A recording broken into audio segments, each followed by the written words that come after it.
likes of Ferrari, Lamborghini, gelato, pizza, and a whole host more, welcomes us for round 2 of the eTeam BRIT GT Challenge for Season 3 here at Autodromo Nazionale di Monza, 3.6 miles, appropriately called the Temple of Speed. Alex Goldschmidt and David Christie, your official commentators, back with you after what's been a very lengthy 4 weeks, David. However, things are really stepping up a notch here in Italy, aren't they? They really, really are. It feels like a nice little holiday that we've had since round 1 to kick off the season. But yeah, we get things going again in style here at Monza. A wonderful, wonderful track. Very simple in nature, but very, very difficult to master. Always hijinks, always high-octane drama. And yeah, we're in for an absolute treat tonight. Yeah, there's about close to 30 cars out on the 3.6 mile circuit. The virtual tifosi are waving the flags in the stands here. But looking back over what we had last time, Dean Riley comes into this round as the points leader, having won what was a very, very action-packed, let's say, season opener back at Kyalami 4 weeks ago. And realistically, success ballast now comes into play, David, and looking at the top 10, now we've got no Nick Foster here tonight, so his 48 kilos will carry on to round 3 on the 20th of September at Oulton Park, but Dean Riley comes in with 75 kilos. Charlie Crossland, the runner-up from last time, 66 kilos. And as you can see, there's the points. So Riley leads by 5 points ahead of Charlie Crossland. Sean Campbell bringing Divario Corsa onto the podium for the very first time in, I think, what was their debut race. Nick Foster 4th ahead of Will Dendy. Stuart Ross French, Bobby Trundley, Rich Smith, Chris Pinchbeck, and Tim Lane round out the top 10. Looking at the team's championship standings on this particular occasion, it's a very different kettle of fish. Simsport Solutions, 33 points, so a 9-point gap over Season 1 champions, Zansho Simpsort.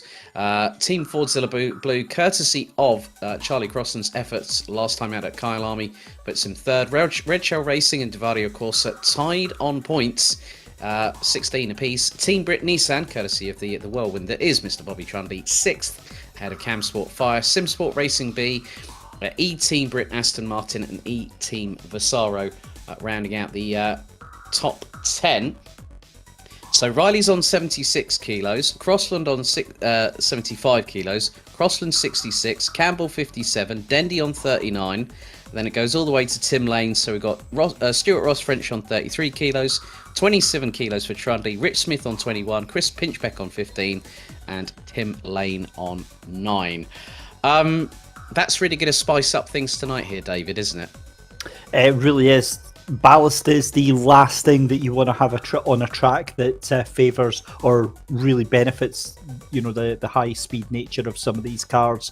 Yeah, it's going to be a difficult night for sure for some of the drivers, but I don't know. I think the skill that we've got on offer here tonight, some of them might just be able to negate the effects of having that extra weight on board.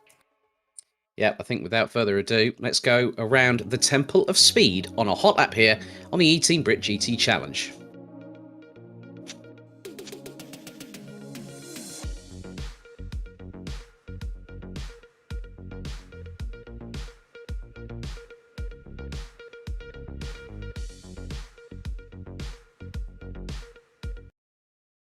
Welcome on board the number 69 Mercedes-AMG GT3 of Regan Mitchell as we go on a hot lap here at Autodromo Nazionale di Monza, crossing the start-finish line, heading down to the Rettifilo chicane, accelerating all the way up to 274 on the speedo from 6th all the way down the gearbox to 1st, 70 kilometers an hour on the first apex, 65 on the second, and then you start powering out of the corner, up through 2nd, up to 3rd, now up to 4th, going through the right at Curva Grande, hitting the apex at 5th gear, around about 220 kilometers an hour before you head towards the Variante della Loggia, the second chicane here, braking from 260 in 6th all the way down to 2nd, 80 kilometers an hour through the first apex, and through the right-hand second apex, you accelerate from 100 kilometers an hour.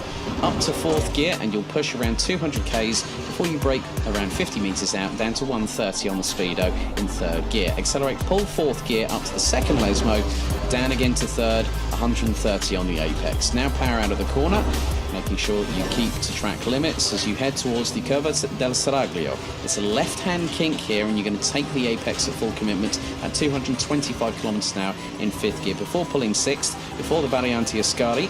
Now it's down from 6th gear down to 3rd. 140 kilometers an hour on the first entrance, and then into the exit at 180 before you start pulling the gears. You're up into 4th, you're accelerating up to 5th gear. Now heading over to the Curva Parabolica, the final corner here at Monza. Accelerating up to around 268 before you put on the anchors. Down to 3rd, 135 through the first part of it, but then you start to accelerate. Now pulling 4th gear and going up the gears, exiting around 200 kilometers an hour. And you're going to accelerate to 5th and cross the line at 240 kilometers an hour in a 147.5.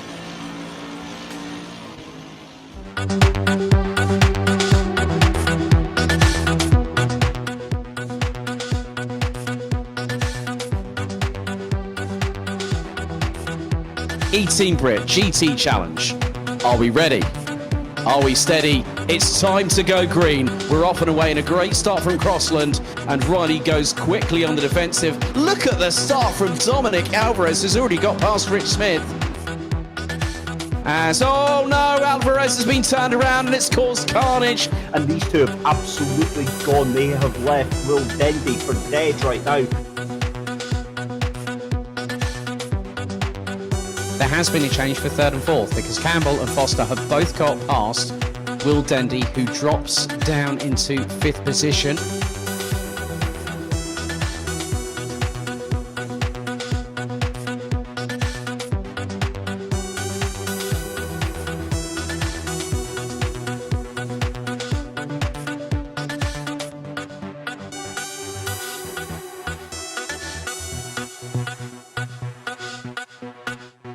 The battle for what is going to be 14th place.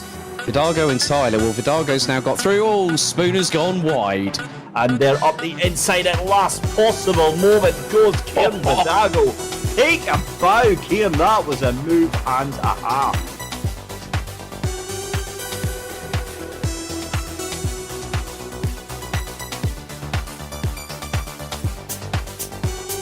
Well, I'm going to use one of your catchphrases now. You hate to see it. You really do hate to see it. Oh no, that's Max Spinner off again. He has a huge moment of oversteer, gets the car back on.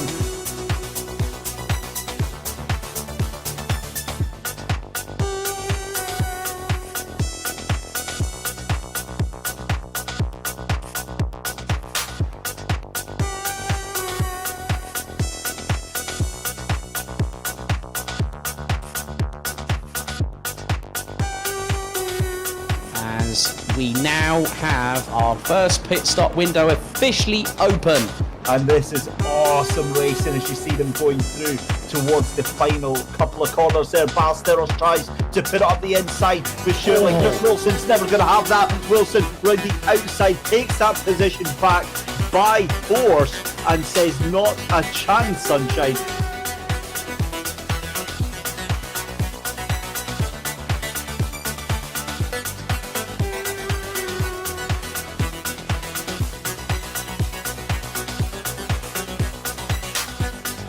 Going through the Jukes K sweep.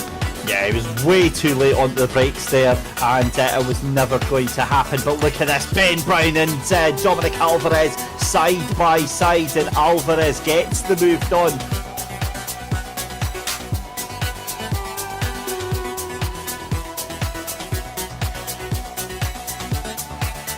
Look who's in the lead. Riley's done the undercut. He's made it work. 20 laps completed. As David Simon looking up the inside, oh, a touch with Chris Pinchback.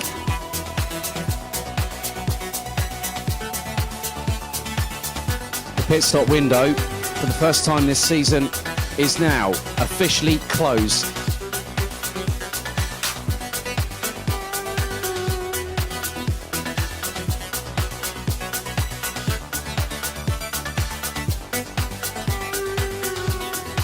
Of that. Oh my goodness me! Oh, huge contact!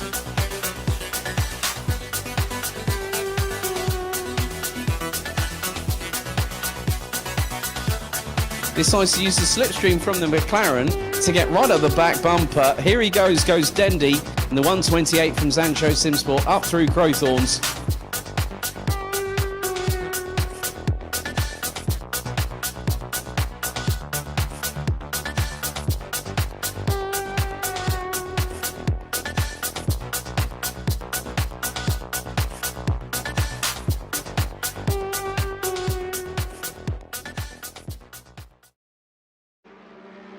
Right, we're a third of the way through qualification, and already we are seeing quite a few changes at the top of the timesheets. Dominic Alvarez, who was in contention before the first corner incident back at Kyalami, he's at the top of the timesheets with a 1 minute 47.376. And then next up, it's Goldschmidt. So two German drivers leading the way, both representing Team Fordzilla. Then we've got the Cavallino Rampante, the number 4 Ferrari of Kieran Vidago. Robbie Stapleford, who's standing in for Nick Foster this week, who's got a 45 kilo ballast. That's what you get if you substitute a driver. Martin Buchan now makes his return to the eTeam BRIT GT Challenge in the 666 eTeam Visaro Lexus. He's currently P5, and at the moment, David, top 5 currently separated by just over 5.5 tenths. Yeah, and that's a really strong start to the qualifying session here, to see that sort of pace so early on. It's really, really good to see. What interests me as well, Alex, is momentum. It's such a key part of almost all of the circuits that we visit as part of this eTeam BRIT GT Challenge season, but none more so than here at Monza. That first chicane is probably, in qualifying, one of the most important corners on the track, because that sets up your entire lap. If you get that wrong, you might as well just think about binning the entire lap, because it all starts there, and then it all feeds around to the rest of the course. So around Biazzano, then up to the second chicane, the Lesmos as well. It is such a difficult track to absolutely nail, and what you'll find is the difference between, say, maybe 10-15 cars is likely only going to be about maybe 4/10 of a second. Well, currently at the moment, with Mark Neuslings, one of the newer drivers to join the championship, that current gap is now 1.6 seconds. We ride on board with the number 74 of Goldschmidt. Now, Dominic Alvarez had a bit of a race to forget, but is here to prove a point at Monza. But coming out of the Parabolica comes the number 74. And good evening to quite a few people watching. Cameron Fife, good evening. Aaron Van Drooinen from Sim Racing Hub International is watching as well. Jean Pinchbeck, Chris Pinchbeck's mum, is with us. And good to see Cami Sturch, our runner-up in Season 2 in the AM title side of things. She's currently watching as well. Max Spooner, Mr. Rallycross specialist, and apparently he loves a bit of gelato. Well, that's why I mentioned gelato in the intro a bit earlier on, David. He does like his ice cream, doesn't he, Max? I'm not getting involved in that one, but yes, he does. It's a very specific brand of ice cream that I heard that he likes as well, but we'll leave that for maybe later on during the race. Look, joking aside, I mean, Max is due to get a really good result. He's overdue to have a strong performance. Had a decent time out last time, but he knows that he can do much, much better than what he's done already in that opening rounds. And tonight, this could suit him. He's not one for being shy, is he? He's not one that will not throw it in at any given opportunity. So don't be surprised to see him making a large addition to his 2 points. Yeah, there's Mark Neutelings and the number 555 Positive Perception car. Good to have the Bentley represented on the grid finally, after a lot of people have gone for either Lamborghini, Mercedes, Ferrari, Lexus. We've even got good old Godzilla, the Nissan, here at the moment, and the quickest out of the two, Nissan's no surprise, is Bobby Trundley. But I have been informed that Luke Pound has a 10-second penalty during the race for failing to attend the driver's briefing. That's a slap on the wrist before you've even gotten to go racing or even go onto qualifying. That straight away can put you in a bit of a hurt locker here, David. It's a bit of a daft one though, Alex, isn't it? I mean, it's such a silly thing to do. And oh my Goodness me, Martin Neutling's did about £25,000 worth of damage to the back end of that Bentley. My goodness me. That was a jump over the curbs and a half there. Back to the driver's briefing incident. Look, every single one of these drivers knows how seriously this gets taken. If you miss the driver's briefing, you are going to get more than your wrist slapped. You are going to get your feet held over the fire. And there's no excuse for it. You turn up and you listen to what has to be said by race control. Exactly, you've got to mind your P's and Q's, and straight away that doesn't always put you in the greatest light with race stewards and race control. I mean, in real life, if you fail to actually, one of the championships that I'm commentating on next week, funnily enough, where I'm actually going to go back over to Europe, you actually get fined for not attending driver's briefing if it's not a valid excuse, and that's quite, what we're giving away here. A 10-second penalty is quite light in comparison. Here is the man, the myth, the legend, Mr. Bobby Trundley, going through into Parabolica. Now, he's got a bit of ballast to carry, so the Nissan already a bit hefty in its composition, and he's got 27 kilos added to that car. But sometimes that can help with regards to traction through the corners here at Monza, can't it? It can. Sometimes more is more in terms of how the car handles itself, especially when you look to the Bentley. Bentley tends to go fairly well here. We'll excuse, obviously, Mark Neutlings, who proved to me wrong on that one. But yeah, I think he's got a good chance tonight. That GTR, it is big, it is bulky, and we don't really see it as much as we should do in this Minnesota Corsa Competizione, because it isn't as... It doesn't have the quick results as do, say, the Mercedes or the Aston Martin. It isn't as straightforward as those other cars, but it is in its day, and with the right driver behind the wheel, it can be a proper weapon. And look, I'm not saying that Bobby Trundley is a weapon, but he is the right man for the job to be behind the wheel of that GTR. If anybody has got the gumption and the gall to send it where it's possible, it's going to be Mr. Trundley.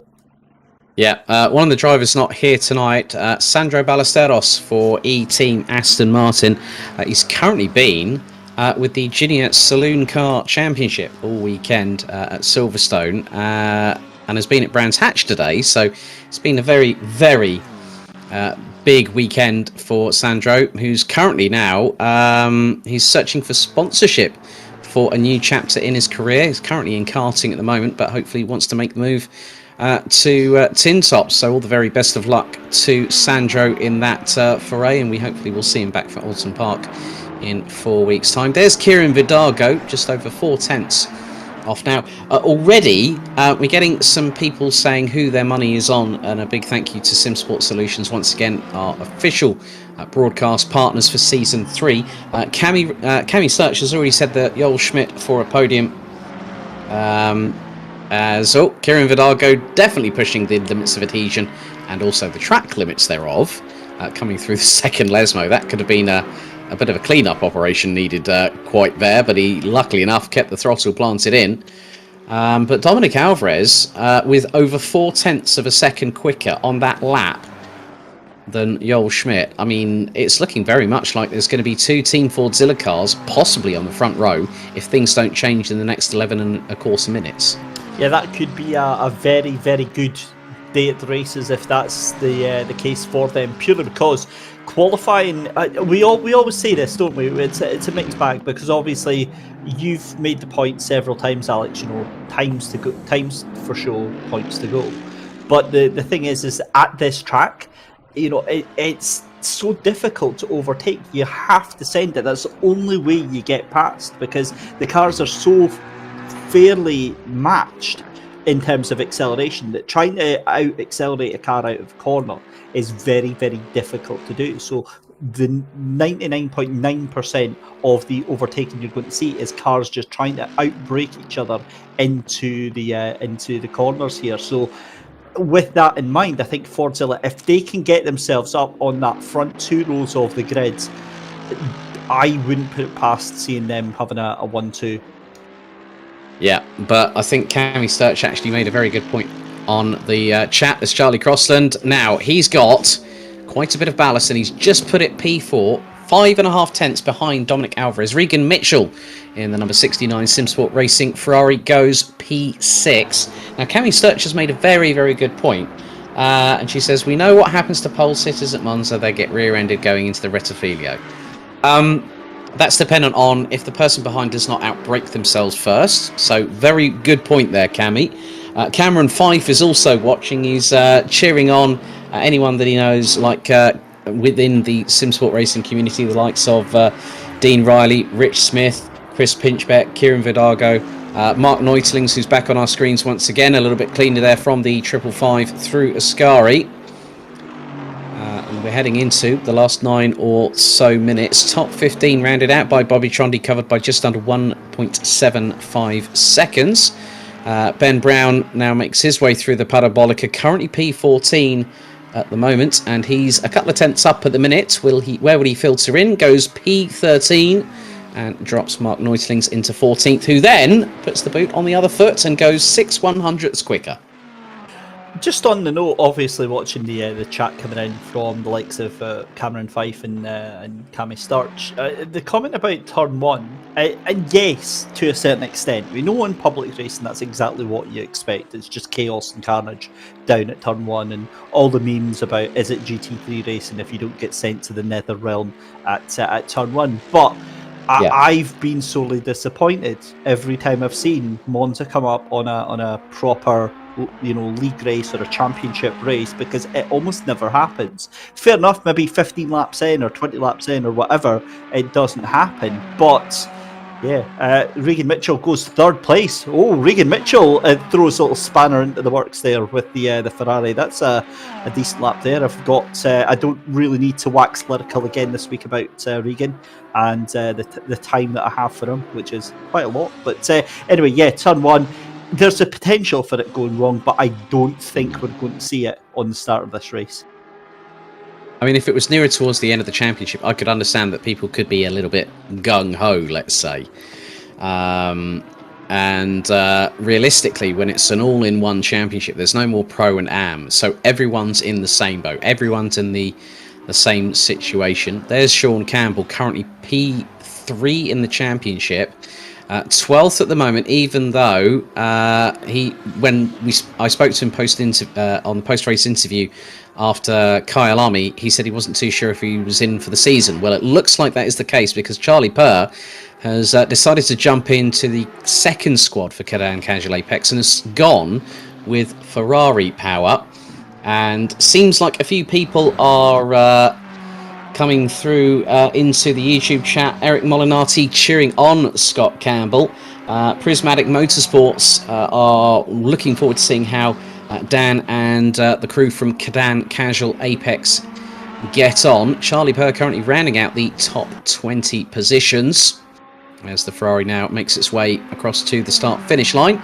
6 minutes and 40 still to go on the clock. Charlie Purr goes up by a tenth and a half up on Hamish Easner, who now completes the top 20. Sean Campbell still P12. Last lap around was about close to 4 tenths off of the optimum lap that he has done. There's David Simon. Now, I having a look through the highlights, did you notice that David Simon, for some strange reason, I don't know how it happened, I think it was just because everything concertinaed, he ended up doing the massive track cut going into Crowthorne, didn't he? And managed to stop it on the tarmac after grass cutting. I was quite impressed with that, actually. It was some major car control there. Of course, I'm just thinking back to Kyalami and that incident on the pit lane entry. That was quite spectacular. I really hope we don't see anything like that again here tonight. But look, 5 3/4 minutes left to go in qualifying, Alex, and the time's starting to tumble now. Now we've got 10, 11 drivers under a second of the pole lap here. I think we're away to see some very, very rapid changes in the next 5 minutes here. Yeah, Dean Riley, the current points leader, currently down in 17th place, 1.8 seconds off of what we've seen. Now, we have seen a few of the marker boards, the polystyrene marker boards. They have been quite literally smashed to pieces, I think is the best term I can use. But it is getting a bit closer between Dominic Alvarez and Goldschmidt. Alvarez is still on provisional pole as we have just a sixth of the session left. Less than 5 minutes to go. And Alvarez, whose race was capped off by an unwanted disconnect when he was making his way into the lower part of the top 20. Goldschmidt, Regan Mitchell, Kieran Vidago. So Dominic Alvarez has aborted that lap and has done the old escape to the pit lane. Kieran Vidago, the second highest placed Ferrari, second only to his Simsport Racing teammate Regan Mitchell. So 2 Mercedes on the front row, 2 Ferraris on row 2, another pair of Mercedes with Stapleford ahead of Crossland. Martin Buchan putting Alexis into the top 7 as now wondering who that was that just straight lined the chicane. And Ben Brown, you better stop typing in the chat and better get on with qualifying, my friend, because you've still got 4 minutes. You can still put a couple of laps out there. That just makes me giggle sometimes, where they just go, "Oh yeah, lovely, mid-pack for turn 1." So if you've got time to make that statement on the YouTube chat, you've got more than enough time to get a quali lap in, wouldn't you say, David? I think it's more he's just accepted his fate. He's like, he's made peace with this now. He is okay with it. He's just accepted that this is what's going to happen. The problem with it as well, Alex, is that, sometimes you just know the car's done. Sometimes you just know you're not getting anything else out of the out of the car or out of yourself as well. And I'll look at the times, and I'm obviously do quite enjoy going on to a Assetto Corsa competition, and I've got to be honest, I am pace-wise, I would be down. I'm looking 23rd. I would be probably about 24th or 25th position. I can usually on a good day I can do a 149.7, but the fact that you're looking already that's about 3 seconds off the pace for a 147.2 for the pole position is. That is fast, and you also have to consider that a lot of those guys in the top 15 have got at least a little bit of ballast on. Yeah, and it is going to be about damage limitation for Dean Riley down in 17th.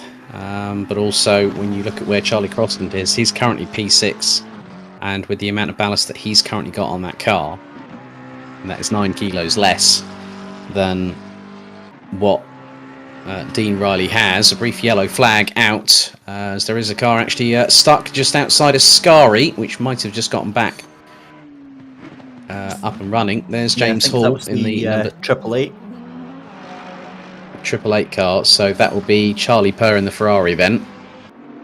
And there he is, back up circulating. So just under 2 minutes to go in the session here in qualifying for round 2 of the 8-round championship here on the eTeam BRIT GT Challenge.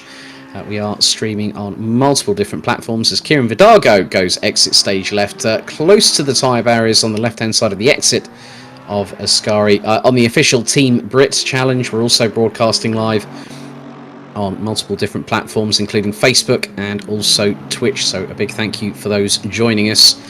90 seconds to go. There is Dean Riley. It was Rich Smith that went off the track a bit earlier on, as James Hall looks to have, I think, just gotten out of the way. And there's another bit of polystyrene flung left to the left-hand side there.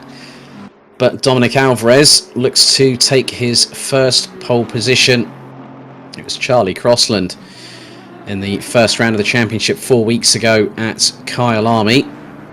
And David, it looks like a lot of times are not improving, but I'm hoping that Dean Riley, if he gets across the line within the next 45 seconds, it might be a bit of a tall order, but if he can get into the top 15, he might have an opportunity of getting some points, but also he won't have to worry about ballast for round 3 at OULTON Park. Yeah, and that's it. I mean, obviously qualifying is important tonight, but we just don't know. There's too many moving parts in this to see how it's actually all going to pan out. So that's the great thing about it, is the fact that it's such a wide spread in terms of the talent that we've got on offer tonight. So I think there's big gains to be made further down the field. So if you're starting outside the top 20, don't worry about it. You've got a really good chance of getting yourself up there. But if you're outside the top 10, that's when things become a little bit more difficult. They do indeed. They do indeed. But that is it for qualifying. And we've got about another 2 and a bit minutes for drivers to put in their final hot laps. Dominic Alvarez still on provisional pole. Goldschmidt has parked it into the pits. Regan Mitchell in P3. Robbie Stapleford has managed to split the 2 Simsport Racing Ferraris and has put the number 81 fourth with 45 kilos of ballast. Will Dendy has got 39 kilos of ballast, and he's about to come round through and exit the Parabolica, and he's lost a little bit of time coming through. Daniel Hyde 25th. Daniel Hyde actually goes up into 24th position. So Dominic Alvarez becomes the... You know what? That's really funny. Dominic Alvarez now becomes the second Team Fordzilla driver in 2 successive races, following on from Charlie Crossland at Kyalami to take pole position, and by quite a considerable margin. Goldschmidt in second, Regan Mitchell third, and then Robbie Stapleford fourth place with 45 kilos. Kieran Vidago, Charlie Crossland, Martin Buchan. Then we've also got David Simon. After that, you've got Rich Smith in 9th. Chris Pinchbeck completes the top 10. And David, just looking up and down the order, you know, there's going to be a lot of action going into the Rettifiglio for the first time of asking. But it's also about how the drivers rise to the challenge, rise to the occasion here at Monza. And it's not an easy track to circumnavigate, just to sort of get through this race, because some are going to have to do damage limitation, and the biggest one of that is Dean Riley. Yeah, you're spot on. It's a strange track, isn't it, Monza? Because it looks simple, and on the track map it looks incredibly straightforward, and for the most part it is. But when you consider the speed that's involved to get a really good lap round here, and that's on the ideal line, then you put other cars around you all trying to fight for that same bit of tarmac. That's when it becomes really difficult. So don't be surprised if you start seeing a car losing one place. If he's having to defend, don't be surprised if you see it going, 2-3 cars down. Yep, we are just literally a couple of moments or so away from getting things going for round 2 of season 3 of the eTeam BRIT GT Challenge here at Autodromo Nazionale di Monza. 3.6 miles. The Temple of Speed, and the drivers are waiting. We are waiting with bated breath, and there is the grid. Alvarez on pole position, Goldschmidt on alongside. So Team Fordzilla represented at the sharp end of the field. There's Regan Mitchell, and to his immediate left, the substitute for Nick Foster, who finished 4th last time out, Robbie Stapleford, putting it 4th on the grid. He's recently won, I think, Season 6 of the Simsport Racing GT3 Challenge, so very credible young driver. He starts 4th. There's Kieran Vidago, and alongside we've got Charlie Crossland. Martin Buchan will be in 7th in the first of the 2 eTeam Vasaro cars, and has got the number 64 of David Simon alongside Rich Smith and Chris Pinchbeck. That's the Aston Martin on your left, and the Mercedes on your right. That completes the top 10. Will Dendy is partnered with the 555 of Positive Perceptions, Mark Neutelings, in the sole representative of Bentley here tonight. Sean Campbell, our 3rd place finisher at Kyalami, is just behind them, and we'll have Paulo Tempera from Portugal. Then it's Bobby Trundley and Ben Brown. Dean Riley starts all the way down in 17th, and alongside him will be another Aston Martin, and that's for Red Shell Racing's Stuart Ross French. And we've got another Ferrari, that will be Charlie Purr, and then Luke Pound, who will have a 10-second penalty for missing driver's briefing in there as well.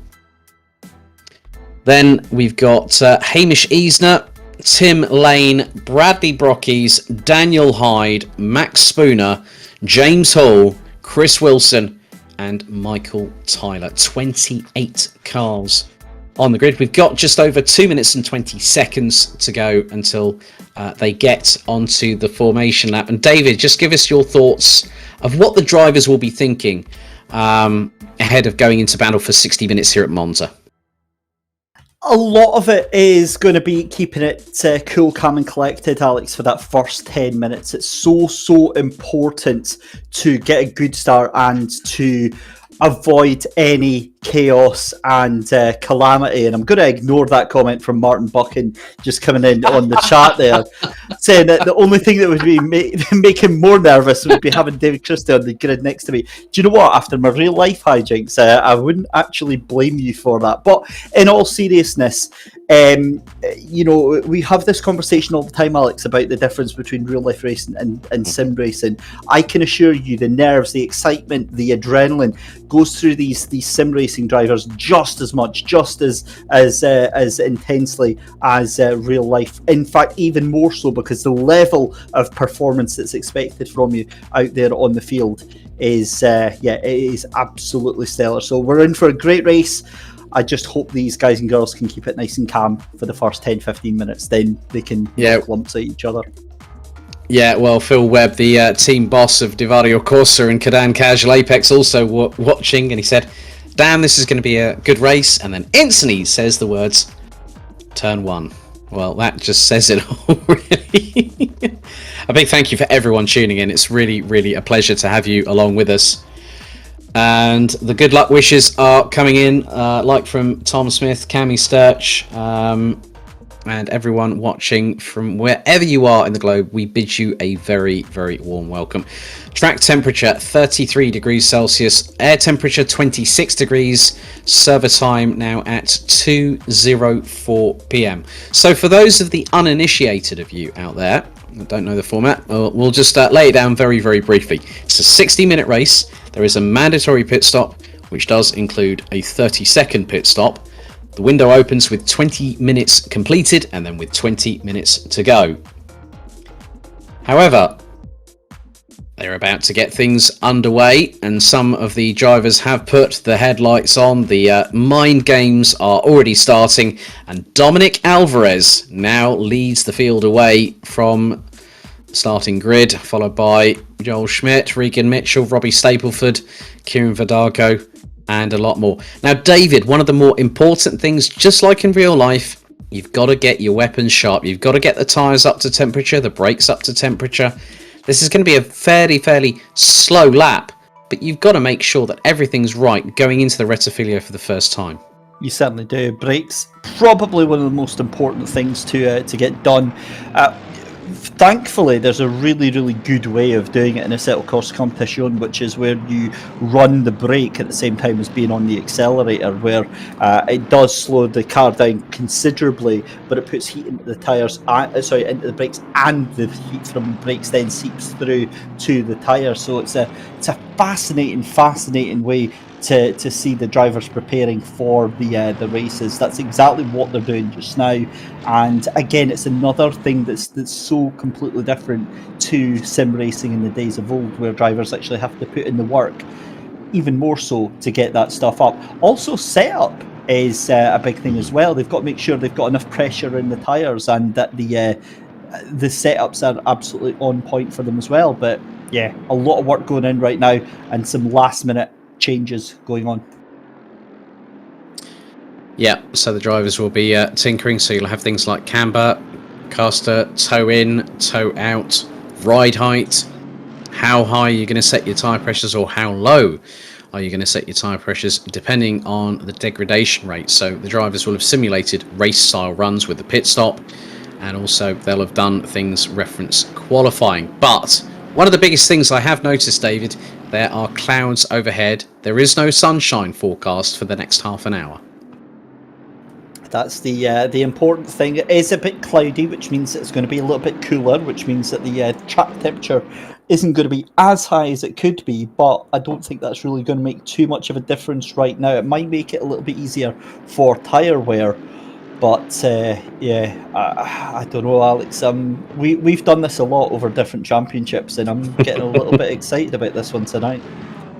Yeah, I still remember one particular time when we did Spa and you went a bit early with regards to start, if memory serves me correctly, where it was But I the Formula always 1 do start. that. That's every time. I It's because know. I do the old start rather than the new one because, well, professionalism in it.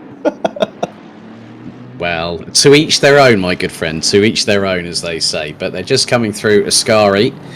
And then it will be a case of Dominic Alvarez and Goldschmidt, both drivers from Germany. My second home, actually, funnily enough. I'm looking forward to heading back over there in the not too distant future. But they will be leading the way across the start-finish line. So, once again, things get ready to go racing once again, and it's these 28 cars on the grid. 60 minutes on the clock, a mandatory pit stop with tyres must be replaced, and it's a 30-second pit stop, which is automatically intricated through the way that we've been able to set up the service here, courtesy of our good friends at Simsport Solutions. So Alvarez on pole, Schmidt alongside, then it's Mitchell, Stapleford, Vidago, Crossland, Buchan, Simon, Smith and Pinchbeck. That is your top 10 as they crawl at snail's pace here coming out of the Parabolica, and then we'll wait until the engines start going up the rev range, which hopefully they will do very shortly. Right, here we go, round 2, eTeam BRIT GT Challenge. Are we ready? Are we steady? The green light has been given, and Alvarez has got the jump on Goldschmidt going down into the Rettifilio as the number 74 slots in behind, looks to the left-hand side, but a little bit further back. Stapleford going side to side with Mitchell, and there's been a turnaround, and already Rich Smith has already found himself in the barriers, and that has caused carnage. Looks like one of the Red Shell racing cars, possibly Stuart Ross French, has also been involved as a result of that. And Charlie Purr has... there's been another turnaround. Charlie Purr's been turned around, and it looks like Chris Wilson's had a bit of a drama.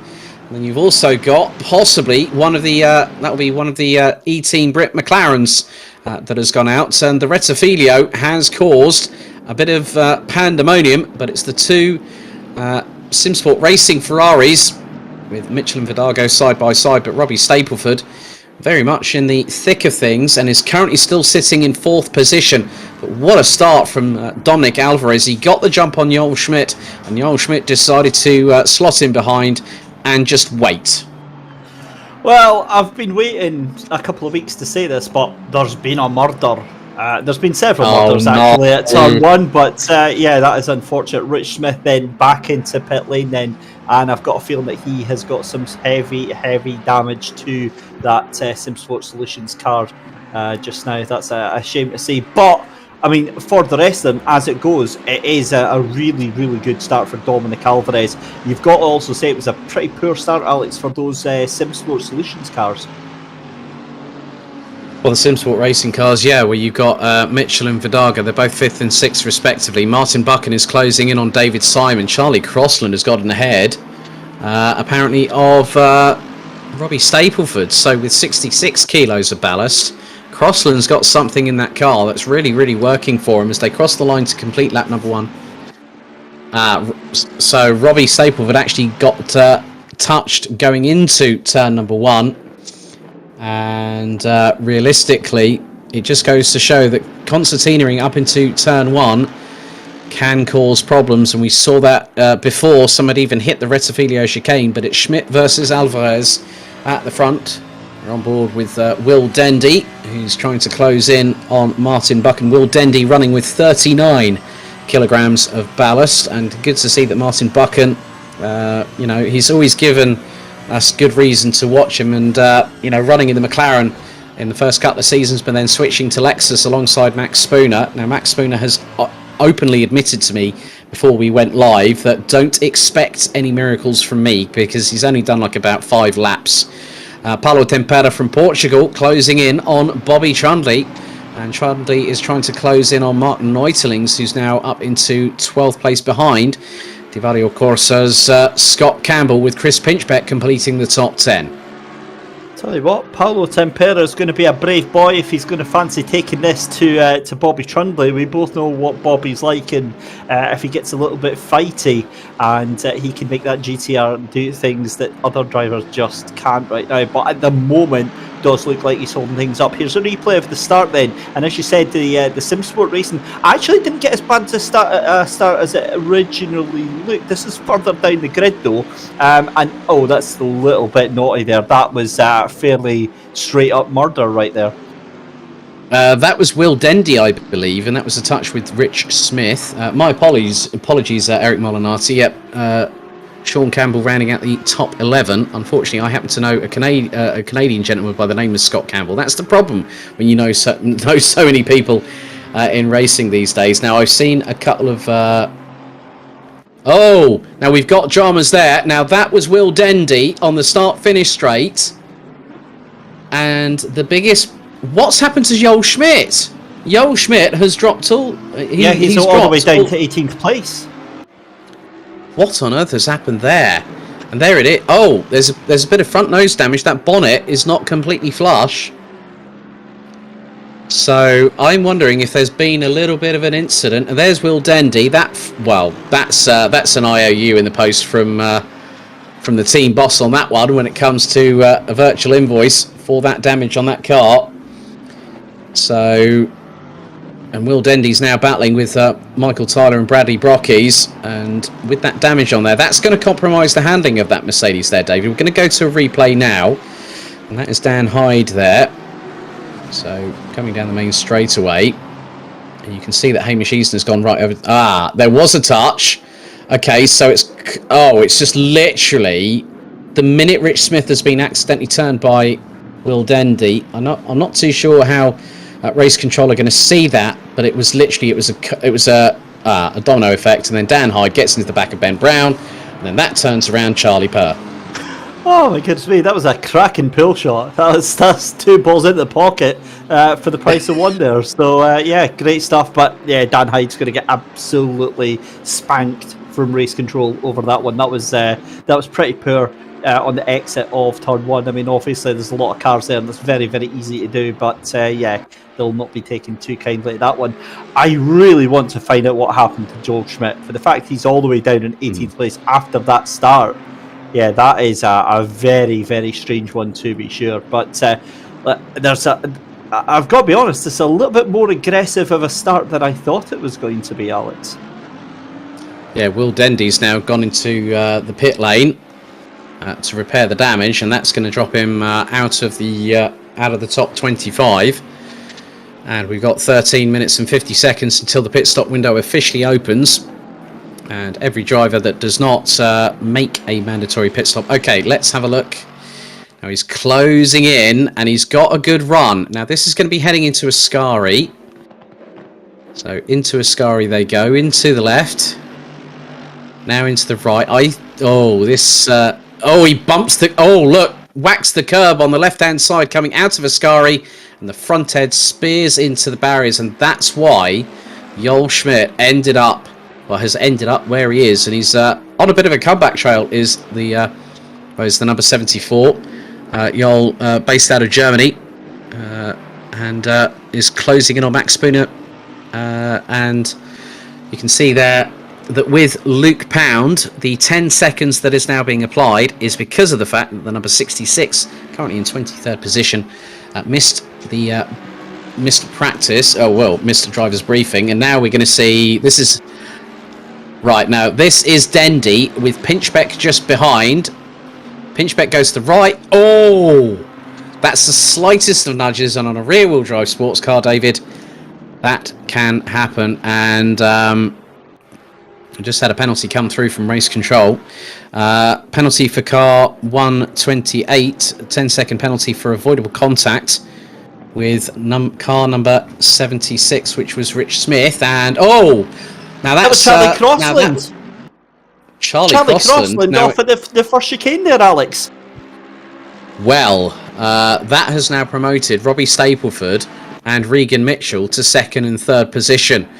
So that there is very much the case of what happened. I want to see a replay of that, because that was right out of the corner of my eye. And again, that's Crossland off wide again.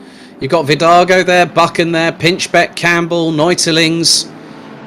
Charlie Crossland has now.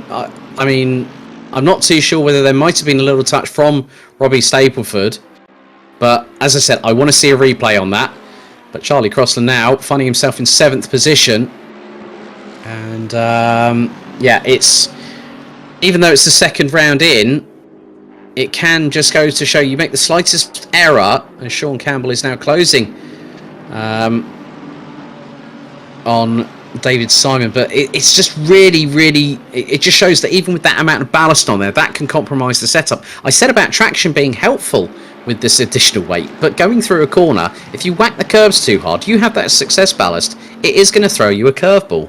Yeah, it really is. You have to be as smooth and as precise as you possibly can be, having that extra weight, because the car is even more unsettled than it normally would be. And again, we'll have a look at what happened there, but for the fact that Charlie Crossland, in the space of 2 corners, has lost, about 8 positions. I mean, that is something else right now. That is, that's really quite difficult to watch on that one.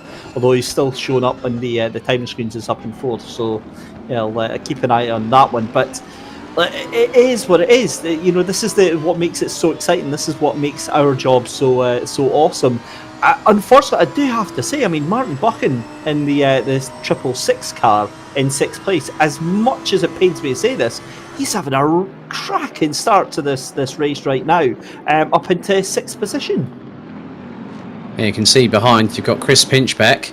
Right, okay, here's a replay now. Now this is between Stapleford and Crossland, and it was just, there was a double tap there. You saw that Crossland turned in, Stapleford went to turn in, little touch. Okay, that I can understand, but I don't know how race control are going to see that secondary impact, because Stapleford's tried to get on the power, Crossland's also tried to get on the power, and Crossland's been the one that sort of ended up in the gravel. So we're going to actually see on board from another perspective here. So we're on board with Robbie Stapleford, and it's a lot closing of in on the straight there, though. I think Crossland goes in too deep on the brakes to cover him, and then ends up going, look. Yeah, so he goes in too deep, and of course, Stapleford, I mean, that second touch shouldn't have happened. I mean, he's already there. You have to kind of let that car just go and clear itself off. So he's now put himself at risk. We've got a yellow flag out for the number 63, and that is on the exit of the Scary chicane. So that's going to be Max Spooner. Oh no, has our friends been visiting his ice cream parlour or his gelato parlour? Oh no. I think he's been doing his rallycrossing like he did in Kyalami. There's Tim Lane up the inside, and at the moment Goldschmidt, she's decided to pit with about 48.5 minutes to go. Max Spooner seems to be doing the old slide to the left, slide to the right there in that Lexus, going down the start-finish straight. But I mean, effectively, Goldschmidt might be in for repairing some of that front-end damage, so her car might not be working in the best way possible. But Martin Buchan, as you said, is having a bit of a cracker of a race, and good to see the Scottish Saltire represented on the roof of that car. But yeah, I mean, he's given Crossland, Vidago, and All and Sundry a bit of a run for their money. I think Max Spooner's so I thought, yeah, I've done the right thing by getting him in as a teammate, but I don't want him outperforming me. Well, Max, you might have thought about that before you got him on your side. Yeah, that's some famous last words right there, and a cracking performance for Martin. He is not a slouch. He is a very fast sim racing driver, and the thing is that so is Max. Max, if he is on a good day and he feels comfortable with the car and he feels comfortable with the setup, I mean, we saw it last year through the last season where he was absolutely doing some moves where you wouldn't even dream of seeing them happen, and he pulled them off. Here's another example of an absolutely devastatingly quick real-life racer and sim racer as well, Bobby Trundley. And I said this to you on the preview show. My first meeting with Bobby Trundley was on the I think it was the Summer Invitational, and I was side by side with Bobby, and he put 2 wheels onto the grass right here and went sliding all the way in, and I think he took out about 5 cars into turn 1. Oh, pinball wizard Bobby Trundley back then. But things have changed since then, as we all have very well seen his development over the past couple of seasons. And riding on board briefly, he's catching up with Dean Riley, who's currently sitting in 12th position. Just 6 minutes and 20 seconds until the official pit stop window opens. I'm wondering if that damage for Goldschmidt's car is possibly... And Cammy Sturch has just said, Chundy crashing into someone at Monza. Saw that. You had to bring that up, didn't you, David? You had to bring that up. Do you know what it was, though? It was because it was the first time it was on voice chat with everyone as well. And I swear to God, he screamed the highest pitched scream you've ever heard in your life. It was amazing. Oh my goodness me, it's up the inside. Goes Max Spooner, and that is a recovering. Now, who is that in the Aston? Michael Tyler. That'll be Michael Tyler in the 445 eTeam BRIT Aston Martin. That was definitely a bit of gung-ho there from Max Spooner. Chris Pinchbeck rounds out the top 6 and has got Martin Buchan closing in on him. David Simon, Sean Campbell and Mark Neutelings complete the top 10. But you know, Max moved there. I mean, he had the room to go for it. Regan Mitchell closing on Robbie Stapleford, going into the braking zone. Thinks better of it, because there's only 5 minutes to go until the pit stop window opens for the second time this season. So 20th of September will be Oulton Park. 18th of October we head to Mount Panorama for the halfway point of the season. Right, another penalty coming in, and Daniel Hyde gets a 10-second time penalty for avoidable contact with Chris Wilson earlier on, and that was in the first lap of the race. Going into the Rettifidio. So he will have an additional 10 seconds onto his pit stop. So for those 10 seconds, the car will sit stationary and then the vehicle can be worked on. But this battle here is getting rather spicy, isn't it? You've got David Simon and Sean Campbell at the end of this train, which is being led by Charlie Crossland, who's in... Well, not Crossland, it's Vidago, who's in P4 at the moment. Still very much nip and tuck at the minute, and Crossland with 66 kilos of ballast is still doing a pretty good job. He really is. Notice that Martin Buchan actually getting relegated out into 7th position, but quite honestly, Christopher Pinchbeck here making moves and looking like he's kind of opening up that gap to the Lexus just behind there. So interesting to see how this pans out, but I think Pinchbeck's going to make very, very short work of Crossland. If he can get out of the Parabolica, get into the toe so far, and then make that happen, I think that'll be a fairly straightforward one. But again, you see how much grunt these Mercedes have out the corner. It's going to be an ask and a half. But here's Regan Mitchell having a look on the inside of Robbie Stapleford. It's not going to happen. It's going to be onto the brakes then for Pinchbeck. I think he's too far back, surely. He makes it stick, and yeah, that could have been a little bit worse than it was. But yeah, Pinchbeck gets that done. Questionable how far he was back, but made it stick, and yeah, oh well. Yeah, fairly neatly done, I have to say, from Chris Pinchbeck there. As Crossland now having to fend off the Scottish wonder that is. And Max Spooner, that's brave, going side by side with Dan Hyde. And already Prismatic Motorsports and Phil Webb are tutting and saying, Dan, you silly lad. Well, I mean, to be honest with you, that's now going to open the door for Tim Lane if Max Spooner is not very careful. But Chris Wilson nearly gets a tag from behind for the second time this race, courtesy of Dan Hyde's exploits at the moment. And Tim Lane doing his level best to close in on Max Spooner. He's got James Hall right behind him, and there is Michael Tyler as they head into the Della Roggia. Second major chicane on here. There's 3 of them with Ascari over the far part of the circuit. But at the moment, Dominic Alvarez now has an 8.2 second lead after 9 laps. We're on lap number 10, and he's ahead of the 81 of Zansho Simpsort's Robbie Stapleford with Regan Mitchell. As Tim Lane goes off after the first Lesmo. A bit of misjudgment there, I fear. Yeah, that's frustrating, isn't it? Because you're trying your best to hold on to that position. You make a small mistake and it all goes wrong. You lose 2 places from that. But this is on board then with Martin Buchan on the run down the start and finish straight there. He's got Charlie Crossland in his sights. Charlie moves to the inside then. Gets very defensive into turn 1, tries to squeeze Martin Buchan a little bit into the first corner, goes deep as he did that 2-3 laps ago, and Martin Buchan going to have to think better of that, try and line him up again. But I don't know why Charlie is getting so defensive here. I know obviously the car is not how he'd like it to be right now, but driving defensively, you're just going to slow yourself down that little bit more. And Martin Buchan, if he keeps driving the way he is right now, he will be past him very, very shortly. Yeah, very, very true. So 45 seconds to go until the pit stop window officially opens here at Monza. James Hall gets passed by Michael Tyler for 22nd position. There is Tim Lane.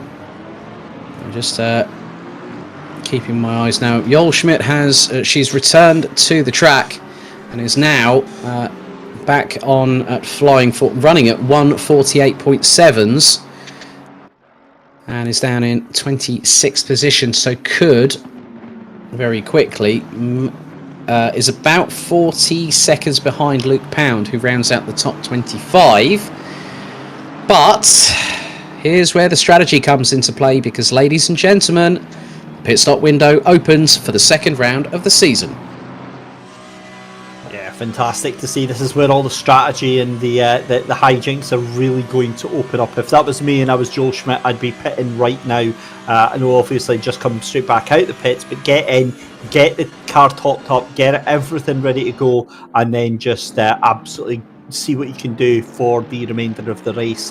Might be able to make up some places, but I wouldn't be expecting big things given that it is already a lap down for Joel Schmidt. However, further up the field, I think there's some big places to gain, especially for the likes of the number 88 there at the back there of Sean Campbell. Did a cracking job of holding on. But here comes Martin Buchan under pressure then from David Simon. This is going to be on the run down to the second chicane. Simon has nowhere to go. Great defensive driving there from Buchan, but again, he needs to get going if he's going to try and make that move on Charlie Crossland. Up towards the two Lesmos, and there is Sean Campbell running behind David Simon. This is the battle for P8, so Lamborghini versus Mercedes, as they go down through the Cova del Saraglio, which heads into Ascari. And also good to see that both, if the more astute or the more eagle-eyed of you might see that on both the Cadan Casual Apex and Divario Corsa Lamborghinis, look at the big stripe down the centre of the roofline on Sean Campbell's car. There is the pride flag being shown, and it's also got it on the end plates of the wings of both the Cadan Casual Apex and the Divario Corsa rear wings as well. So the good thing is, good to see inclusion being represented here in the eTeam BRIT GT Challenge. But some drivers yet to really... I'm just sort of trying to keep an eye. Now, Will Dendy's already in the pits, so he's the first one to blink. But after that incident a bit earlier on, where we saw the touch between him and Chris Pinchbeck,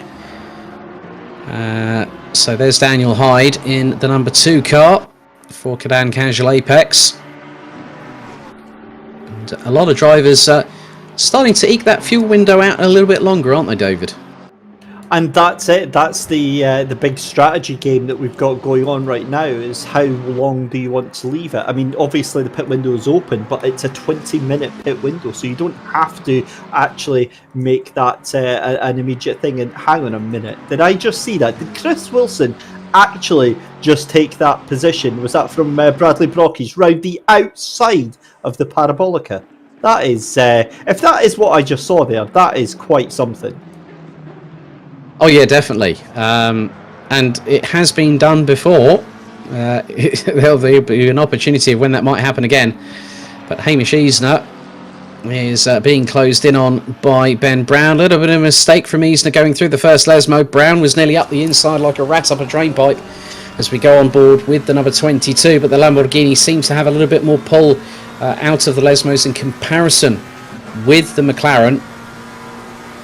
And Dendy still in the pits, might be repairing some of the damage, but Martin Buchan still keeping Charlie Crossland very honest. They now come through the Parabolica. No one is yet blinking at the sharper end of the field. It's a case of who is going to put all their cards on the table first, but at the moment no one really wants to do that. 16 minutes of the pit stop window still to go, and Alvarez's lead over Stapleford now is nearly 10 seconds as Martin Buchan again looking to the left hand side. Paolo Tempera has pitted from 11th position in the Audi into the Rettifilio as David Simon has to really put on the anchors there to stop going into the back end of the Lexus of eTeam Vassaro's Martin Buchan. Through the Rettifilio they go, nice and neatly negotiated, and these three have started dropping Sean Campbell ever so slightly. Oh, I'll be honest, I wasn't sure if David Simon was going to stop the car there. That was a little bit squeaky there, but he did get it done. Also made up some good time on this little battle as well. So Charlie Crossland really the cork in this bottle as we see Michael Tyler fighting it out with sister car. I think that's the McLaren on the inside, isn't it? The 67. That's James. Yeah. James Hall has just gone into the. Hang on a second. No, that was Bradley Brockies. So Bradley Brockies has gone into the pits as well. So both eTeam BRIT McLaren's in the pits. Paolo Tempera is in there and is just about to leave the pit lane. Yeah, we've had some great battles so far, but Dominic Alvarez is the one that's really starting to showcase what we could have seen at Kyalami, and now leads Stapleford by 10.2 seconds. We're riding on board with Ben Brown, who's now ahead of Hamish Eisner as the number 30. So it looks like Eisner made a little bit of a mistake there, but that allowed Ben Brown to get through. However, it's still all to play for with 34.5 minutes to go, and the top 22 yet to serve their pit stops. If they don't serve their pit stop, it's an automatic 130-second penalty post-race. That is default by the Assetto Corsa Competizione platform. And we saw that in the Team BRIT Summer Series, where we had quite a few drivers like, say, Matty Street. We also had Martin Plowman, and they did fall foul of it, that they didn't make their mandatory pit stop and got hit with the 130-second penalty. And that can really, really cause a problem, especially in the latter stages of the championship. It really, really can. Here's a replay then. I think this might have been the around the outside moment, is it? Let's have a look here. That's the number 30. Hamish Eisner in the number 30.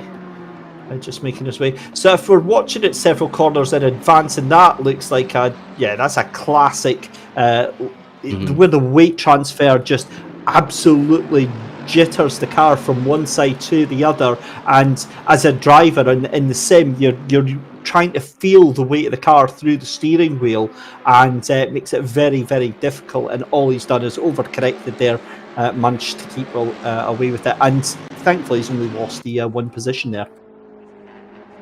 Yeah, so plenty of so here is another possible moment that we're going to see courtesy of the replay that we're just seeing now. That's Chris Wilson, and that's a door check and a half going into Parabolica, I must say. That's one hell of a door check and a half, but then, coming out of the corner, Wilson really gets the toe down, and yeah, just like literally right up alongside, gets that done, and then, yeah, has the next apex available.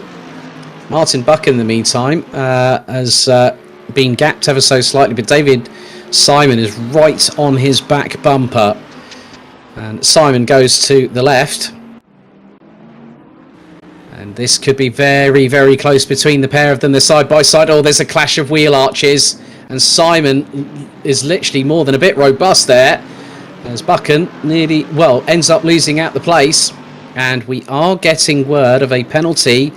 Right, Chris Pinchbeck gets a 10-second penalty for that turnaround on Will Dendy. 10 seconds on the pit stop will be added to Chris Pinchbeck, as now Sean Campbell looking up the inside into Della Roggia in the Lamborghini, and Martin Buchan think just pretty much conceded the place there just to help his strategy a little bit. But I mean, David Simon was definitely elbows out right there, wasn't he, going into the Rettifilio, David?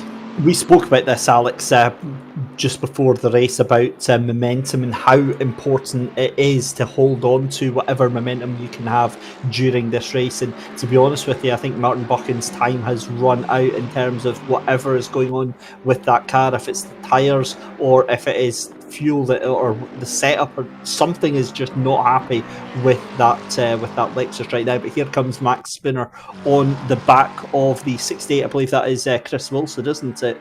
That's in the car just in front of him. And this is what I mean. I mean, Max in his day is a fast driver and can send it like the best of them. Yeah, just noticed that James Hall has pitted, Luke Pound has pitted, Michael Tyler has pitted, Spooner not giving up yet. There has been a little bit of panel bashing between the pair of them. I can tell that. If you do want to follow the live timing, it's at pitwall.live/timing/Simsport.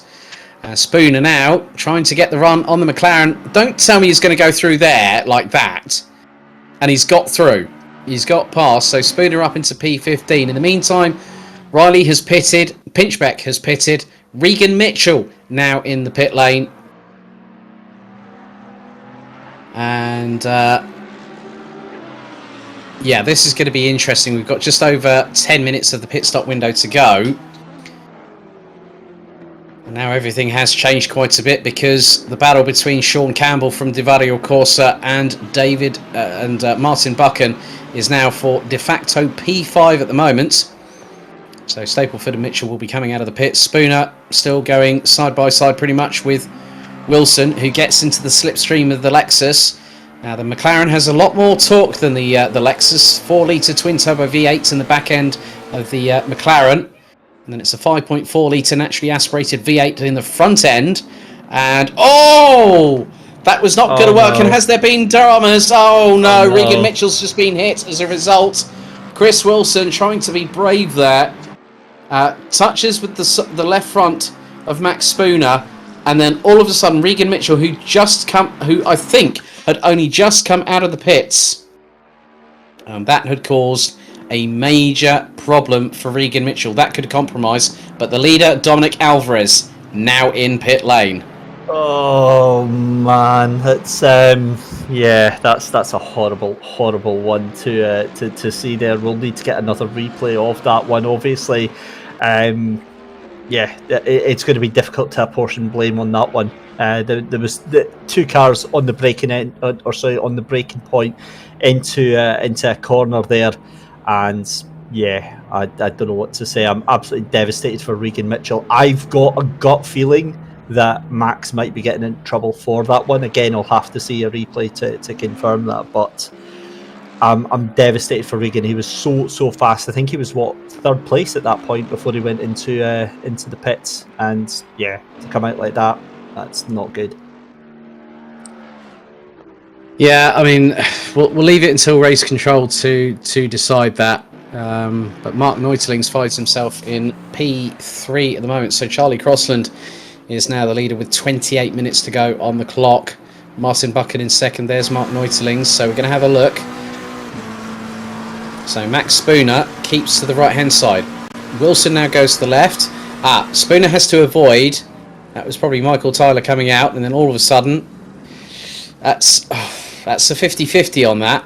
I mean, because the way that they were going into the braking zone, Chris Wilson might have been possibly the best place of nearly half a car length ahead, but it's all down to what race control decides. So I'm on the fence on that one. I'm not going to risk my neck on that one, because I'm just a bloke that likes talking about racing, not making decisions. I'm going to be a little bit braver. I'm not going to apportion blame on that, but I'm simply going to point out that when you watch that replay, Max did actually come over from the middle of the track over very slightly to the right before putting on the brakes and then braking. If Max had caught that car on the middle of the car, that wouldn't have happened. It was just because that he was at the back end of the car. Definitely no fault, definitely no blame. but that's going to be a difficult one for race control. In fact, here we go. And the thing is obviously he has to move over here, but watch this middle line. It's here. It's over here. He's moving to the left very slightly. And yeah, again, I don't think there was any maliciousness. There was certainly no, it's just a difficult one. For me, that is a racing incident. But it's a racing incident, I think, that didn't need to happen, if that makes sense. Yeah, I'm going to side with the fact that, to me, it looks like a racing incident. They were both going for the same bit of tarmac, and it didn't work out for one in particular, and we had an unwilling participant in the form of Regan Mitchell. But Charlie Crossland now is in the pits, and so the highest placed driver at the moment behind Crossland, that has already done their pit stop, is the person that was leading coming in, and that was Dominic Alvarez. But at the moment, Crossland still in pit lane. Will Alvarez come out in front? Now, Crossland hopefully might have done so. I'm not 100% sure, but we'll wait and find out over the next intermediate. Because that, for me, there is Crossland. Now, he's come out in P12. So, Alvarez back in the lead. And Crossland's got an opportunity to move a little bit further up the order. But Martin Buchan has just over five and a bit minutes. So we're going to have a look at this replay again, but this time from the overhead view.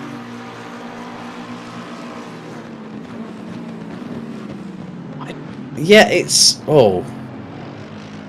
And Regan Mitchell got a proper whack into the right-hand side of that Ferrari, didn't he? A lot of damage to that car, Regan Mitchell, and he's the real loser out of that. If it had just been them two, then nothing would have been said by that, as we see Martin Buchan into the pits. I was actually glad we had some distraction, so I didn't actually have to talk about the fact that Martin was in the lead of the race there. But he goes into pits, and so does Martin Neutlings and Stuart Ross French as well.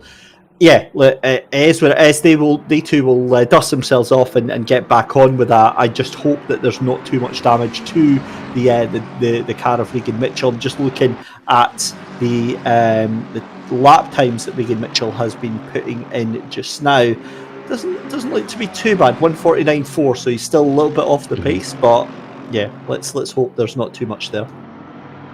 Chris Wilson, having yet to pit, has got Kieran Vidago going around to his immediate left through Parabolica. Wilson now dives into the pits. And I've just spotted Charlie Crossland not too far behind, along with Tim Lane.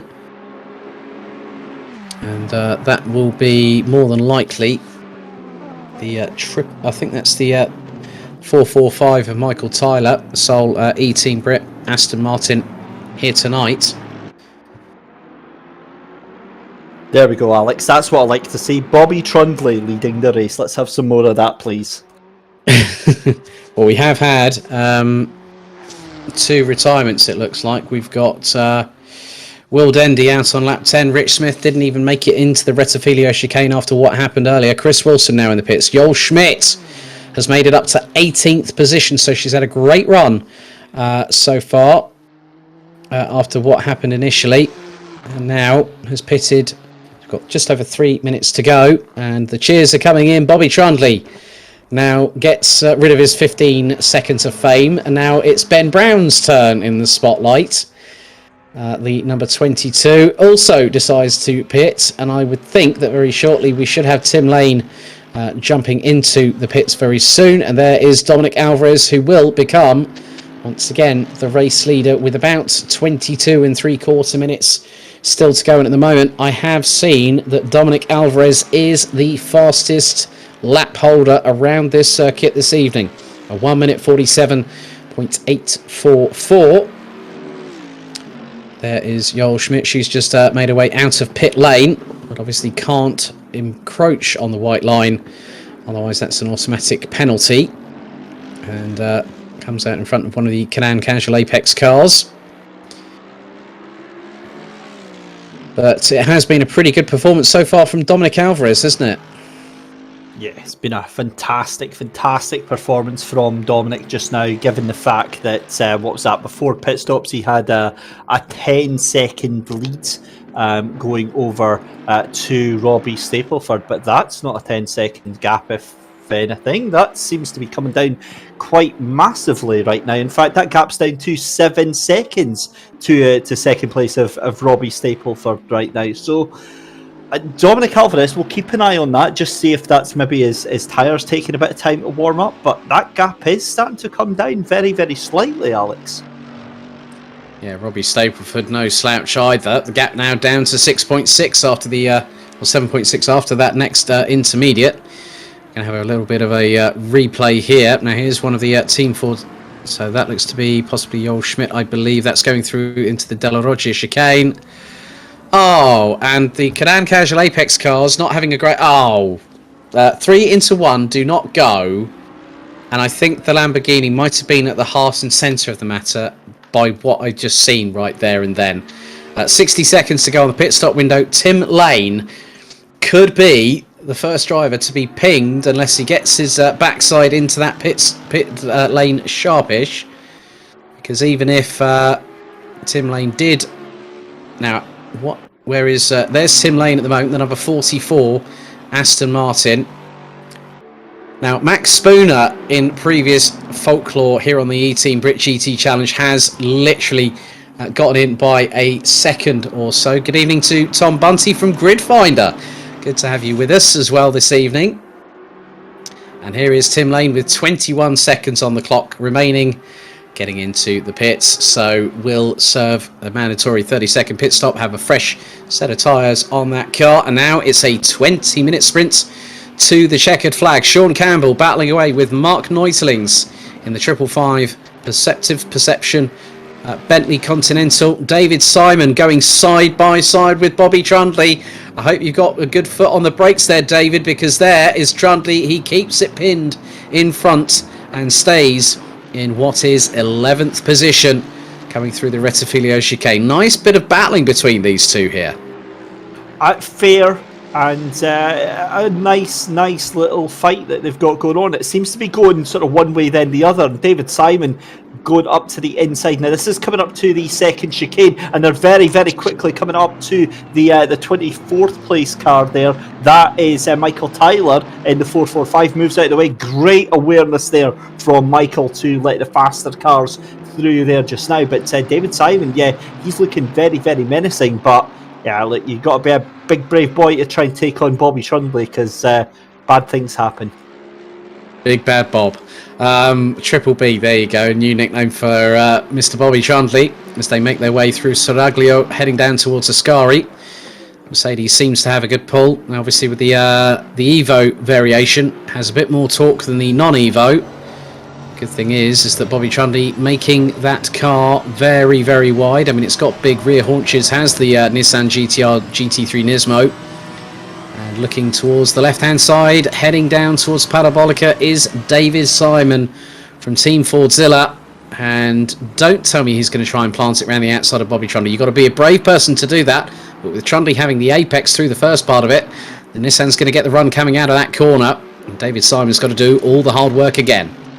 What an absolute lad for that one. That was brilliant stuff out of the Parabolica. It's going to be an absolute drag race down the start, finish straight then with 18 minutes left to go. And I get the feeling this is going to be lap after lap after lap. These two are going to be fighting out. David Simon might have the run down into turn one. Bobby Trundley going to try and be late on the brakes again. Very, very gently round for the both of them. This is what I love about it. That is what Assetto Corsa competition is about. There is enough room for those two cars to be side by side. And do not be surprised to see if this keeps going on for another 6-7 corners. Yeah, there's David Simon now stretching his legs and gets ahead, but Bobby Trundley tries to do the old Nigel Mansell dummy, going through into the Variante della Roggia. And on that particular occasion, it was close, but no cigar there for Bobby. And there goes the old flash of the headlights. The mind games are now in full effect here, David. They really, really are. I've been slightly distracted, Alex, because I'm looking at that gap between Alvarez and Robbie Stapleford, and that's now coming down to 7 seconds. So very, very slowly, Robbie Stapleford starting to chip away at that gap over your race leader right now, and that's a very different story from what we saw for the first half an hour, because Alvarez was absolutely unassailable. There was no getting anywhere near him right now, and Alvarez has got a couple of lapped cars that he's away to put a lap down on in about 25 seconds time. Yeah, I think you're not half wrong there. But the good thing is that he knows that he's got a little bit of a window of opportunity, possibly a small amount. I say this with the biggest enunciation on that, with a little bit of an amount of being able to keep that car ahead of everyone that's in front, everyone that's behind, but also getting past that back marker traffic very, very quickly indeed. And that's what you need to do. You need to be an expert, not just at leading at the front, but you've also got to have that experience of being able to know when you can get through back marker traffic, get through, get the job done. And at the moment, he's got the 105, that'll be Bradley Brockey's, and then the 68 of Chris Wilson, the 2 cars ahead of the current race leader. This will help Dominic Alvarez get him some points on the board, as we've got just under 16 minutes remaining. But Alvarez is winding up the wick on that Mercedes. He's got the gap up to nearly 7.4 seconds over Robbie Stapleford. Yeah, it's starting to ebb and flow now, so I don't think there's too much to worry about just yet. Here's a replay then, and this is going to be Max Spooner then, and he's got one of the Fordzilla cars on the outside. Yep. Goldschmidt, and Max Spooner outbreaks himself and nigh on straight lines to Rettifilio. Well done, Max. At least you kept yourself out of harm's way on that particular occasion.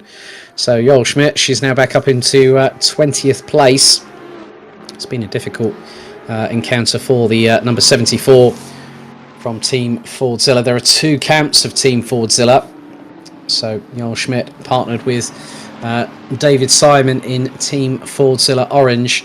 And looking at things as they stand at the moment, with Charlie Crossland in P5, Dominic Alvarez leading the way, I think we could have a change at the top of the team's standings. It was Simsport Solutions leading the way coming into this first round on 33 points, but this could really catapult Team Fordzilla Blue to the top of the timesheets, to the top of the standings on the team's side of things. Sean Campbell still trying to close in on Mark Neutlings, and coming up close and personal, getting closer and closer as the minutes tick down, is Mr. Martin Buchan.